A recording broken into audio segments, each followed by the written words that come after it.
everyone, welcome back to my channel. I hope you're all doing really good. In today's video, I'm going to talk about the most basic topic, how I do my foundation and what steps I take. If you want to see how I do it, then keep on watching. Make sure you start with a really well moisturized face, guys. Even though you've got oily skin, do not skip on the moisturizer. Instead, try opt for mattifying day cream, which will provide you with enough hydration and keeps oil at bay. And the next step is primer. Personally, 90% of the time I don't use any primers on my face until unless I'm doing somewhere and I really want to look flawless. Because on my skin, I've observed that these primers don't help my foundation last long. They don't help with the longevity of the foundation. So there's no practical reason for me to take that extra time and effort. But you might be wondering why I use a primer for the 10% of time. I'm gonna tell you guys. The only reason why I use primers is it provides a beautiful canvas for my foundation to glide on. It evens out the texture of my face. It makes it so smooth. My foundation glides like anything without going to any dry patches. As you guys know, I've got like a lot of dryness around here, around my cheek area. Even though my T-zone is completely oily, I've got a lot of dryness, and usually if I'm wearing foundation for a really long time, my foundation clings to these dry patches. Whenever I use a primer underneath, that doesn't happen. That is the only reason why I use primers. And I've got 3 primers in my collection. One is this Calabar Perfect Match Primer, and other one is Benefit Professional. I couldn't find that. And other one is this Nude by Nature Undercover Airbrush Mineral Primer. This one is not available in India, guys. I'm not really sure where I got this one.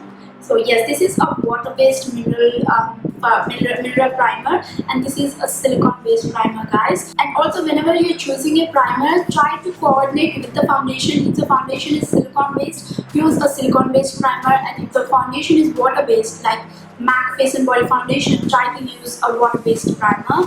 Because if you apply water-based foundation on top of a silicone-based primer, it is going to repel and everything is going to look really patchy. So I use this one only when I'm using MAC Face and Body Foundation, because that is the only water-based foundation I have. So today I'm going to use this Perfect Match Primer from Calabar. This primer is loaded with silicone, guys. So make sure you start with a really less amount and apply where you actually need. I'm just going to take a pea size of this one. I'm going to apply it on my forehead and here and here. On my cheeks.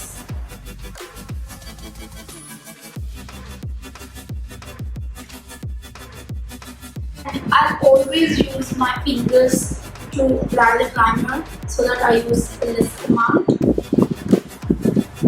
Because sometimes if you use a brush, you might use a bit more of product than you actually require. So I always make sure I use my fingers with this primer.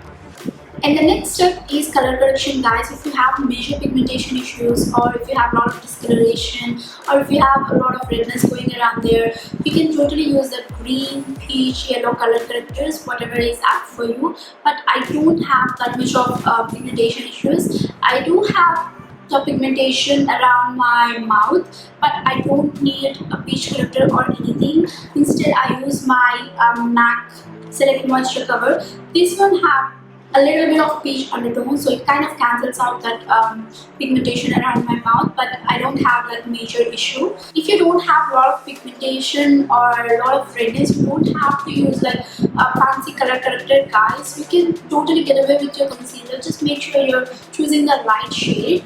And also, I'm taking this concealer and I'm applying a teeny tiny bit around my mouth. Start with a less amount of product. If you want, you can totally layer it, but do not start with a whole lot of product at a time. No matter if it is concealer or foundation or eyeshadow, whatever it is, start with a really less amount of product. And I'm going with my Pat Beauty Blender.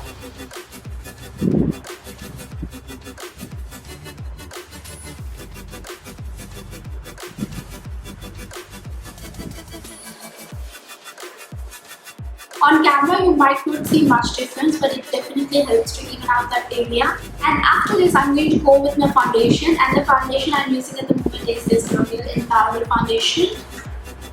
I'm just going to take that a bit on the back of my hand, just a pump, as you guys can see.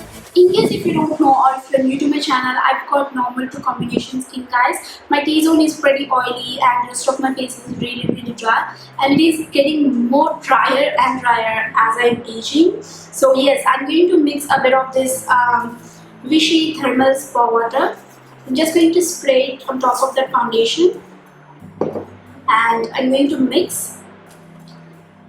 If you feel that your foundation is dry and going patchy, we can mix this thermal waters or fixing sprays or anything in your foundation. Kind of shares out the formula a bit, and I'm going to apply that in the center of my face first.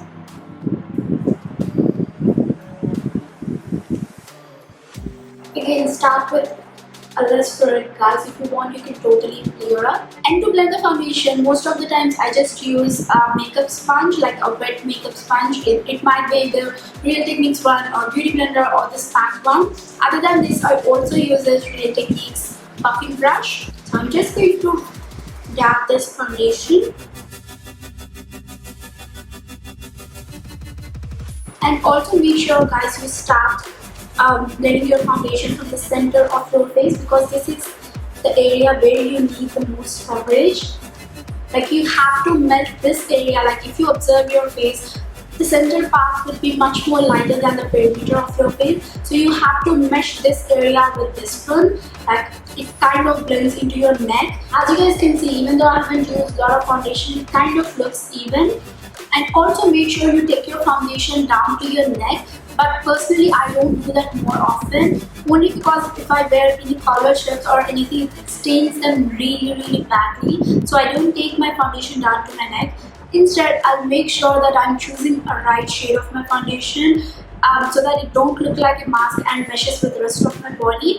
I pay a bit more attention while choosing my shade. On camera, it might look a bit of mismatch now because of the artificial lighting, and almost all foundations, they do oxidize on me. So it kind of takes to like 10 to 15 minutes to settle down and go a bit darker and look even. So one thing you have to keep in mind while you're choosing a foundation shade is to not match it with the center of your face or on your hand or anywhere else. Instead, try and match from here, crossing your jawline to the neck, and make sure it matches exactly with your neck area, so that it doesn't look like you're wearing a mask when you put on your foundation. And also, if you guys observed, I haven't taken my foundation under my eye area, because I use two concealers, so I don't want to take up that area a lot.